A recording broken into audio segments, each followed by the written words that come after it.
মৌত কারো কাছে মিস কল দিয়ে আসে না।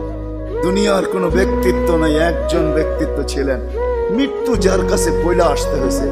আল্লাহ নিজে বলছেন মালাকুল মৌতকে, বন্ধুর কাছে যাবে, অনুমতি দিলে ঢুকবে, নাইলে ঢুকবে না। অনুমতি নিয়ে বুকে হাত রাখবে, নাইলে রাখবে না। আমার বন্ধুর অনুমতি ছাড়া হাত রাখবে না বুকে। একজনই দুনিয়াতে ব্যক্তিত্ব ছিল যার কাছে অনুমতি নিয়ে আসছে, কারো কাছে আজ পর্যন্ত অনুমতি নিয়ে আসে আর আসবেও না। সত্য এটাই।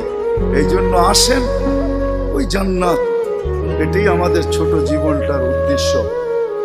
এই জন্যই আল্লাহ ডেলি ডাকে, 5 বেলা ডাকে, গ্যারান্টি দিয়া ডাকে, সিল লাগা ডাকে। ইদা সালুহা সালুহা সাইরুল আমাল। 5 ওয়াক্ত নামাজ যদি এই উম্মত কমপ্লিট করে দেখাইতে পারে, আল্লাহ আমাদের নবীজির সাথে ওয়াদা করছেন, আমিও আপনার উম্মতের জীবনকে কমপ্লিট করে দেখাই।